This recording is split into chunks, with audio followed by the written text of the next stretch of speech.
We knew very little.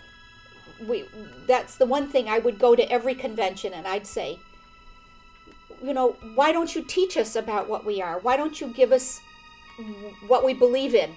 Tell me why I'm a Druze. I believe I'm a Druze. I love I'm a Druze. I was raised a Druze. Tell me what it is to be a Druze. And in those early days, it was secret. Everything is secret. I always thought about it as a social heritage. I never really thought about it as a religion, as the way we worship, because we really didn't have formal worship. We didn't go to church on Friday or Saturday or do anything. I wasn't told, you read this scripture, you read this. Now, the Druze, I'm Druze, while they all are very proud of that. I mean, don't ask me to explain it. I can explain how the ADS works, how the American Druze Society works, but don't ask me to explain my faith to you, because I can't. I can't do a good job of it, and I've been involved with it for almost 60 years. They provided the structure where we didn't seem to have a structure. Ours seemed to be sort of an inner spirituality rather than an outward spirituality. Being in a non-Druze community, you looked around you and asked the questions, well, where are the spiritual people in the community? And they were in the churches and in the synagogues. So one of the issues was, and perhaps still is, why don't we have a structure like that? As far as the religion is concerned, we knew very little. That's superficiality of knowledge. We knew about the Khams Hudud, but we did not know what that means. I did not know what the Khams Hudud are, other than naming them al-aql wal-nafs wal-kalima wal-sabiq wal-tali. That's all. What they meant and who are they, as far as the Druze faith is concerned, I did not know anything. We imbibed some superficial knowledge, again, from our parents and from the neighborhood and the community. And that's what I came to the United States with. Good tradition and very little knowledge of what the religion is. And this hurts me as it hurts every Druze. We kind of, I wouldn't say neglected, but we did not concentrate on our main mission, our main issue, which is keeping our heritage in the United States and keeping our children from getting out, or giving them something to entice them to remain within the Druze community. I don't have any idea what, if that we were expected to know more about the Druze religion. To me, it was always a mystery. I even asked my mom about it. She didn't seem to know all that much about it herself. She was very, very young when she got married and came to this country. My dad was probably the one who knew more about it than anybody, but unfortunately, I don't remember sitting down and having any serious talks with my dad about the Druze religion. My mom couldn't really tell me everything about it. She always said the Druze religion was a mysterious religion. It was one of the things that I gathered from it was they were fierce fighters. I know I had two daughters. If you ask them anything about the Druze religion, they wouldn't have a clue. And it's my failure not knowing enough about it myself to be able to teach them anything.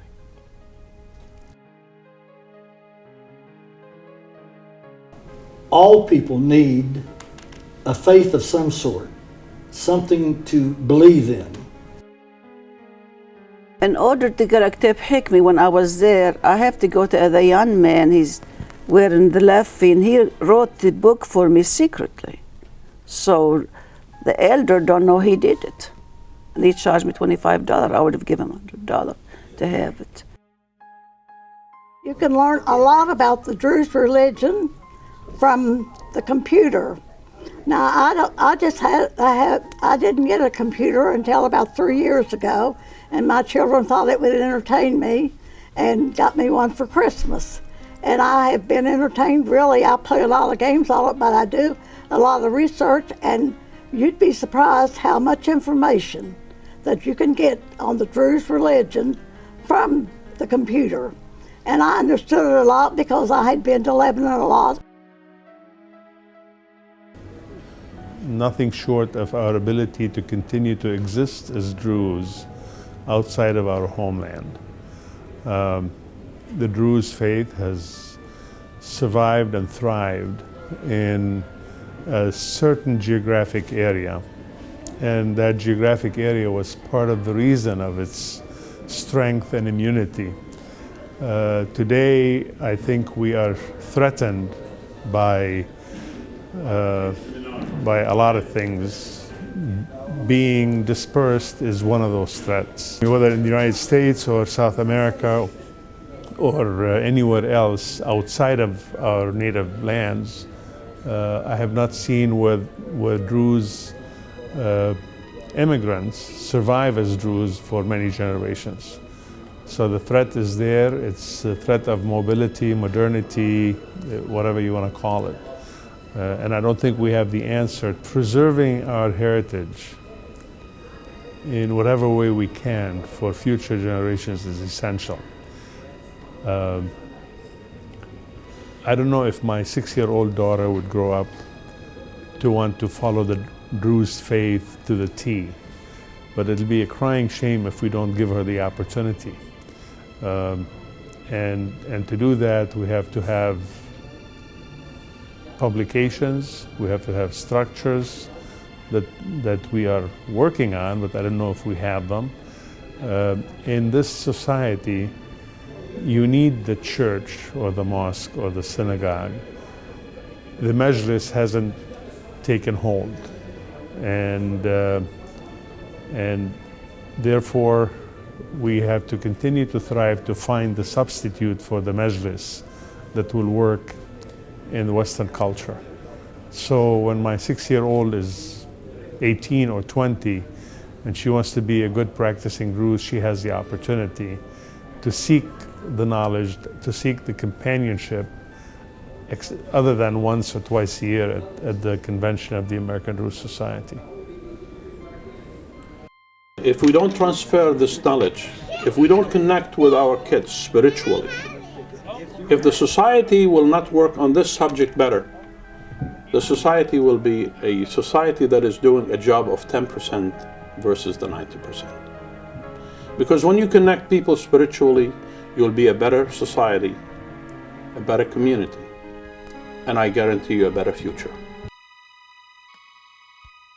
One is a language barrier. I think many kids feel not speaking Arabic has been a barrier to being part of the culture. A second thing is the resources to learn the religion are still lacking. I mean, there's a lot out there, but there's a lot more to be done, I think, as a community here in the United States with support from the home country as well. Although we never forget that we're American Druze, we tend to forget the Druze part sometimes. And I think that's very important to keep our focus. And part of that are some of the religious structures. Personal level, it's your own journey. And when all the books and everything's written in Arabic, it's hard in Lebanon or wherever you're from to find things that you can understand and relate to. Teach your kids, about our Druze and about heritage. They fell in love with, a lot of people, they don't talk about their kids. They say, when my kids grow up, I'll talk to them about it. Yeah, but it'll be too late. These young kids, they used to ask what we are, the Druze, And a lot of people, they explain it to them, but they explain it in a hard way. And they come out from the convention and they say, we don't learn anything. Many of the people that attend the convention, they really want to know. And there's a small group that will make the serious effort to learn the facts, learn the theology, learn the history, and understand the culture. The ability to keep this group going has to be preserved. You have to find a way to entice these children to come and listen and learn. The Committee on Religious Affairs is really, finally, we have a committee that is really catering to the needs of our children, and they are developing a curriculum, my understanding, for the 7 to 17 years old, and the members of the committee are really working very hard on that. Hopefully they will come up with a product that would be useful for the younger generation. That is going to keep the torch burning by giving the generations something to live for, something to understand, some basics to really aspire for attaining the tenets of our faith. American Lebanese Druze. What do you believe in? Reincarnation and the Khamsa Hudud. What is the Khamsa Hudud? 5 colors, the green, the red, yellow, blue, and white. What the green resembles? The green resembles the mind, Where it gets its power from? the universal mind. What does the red mean to you or resembles? It means the heart. It remembers the spirit and the gift that God gave you. I am born a Druze. I feel it in my bloodstream. I feel it in my consciousness. It's who I am. And it carries a responsibility. It carries a responsibility to uphold the values that I attribute to being a Druze, which are very, very high values. I said, no way, my religion, I born Druze, بدي موت Druze.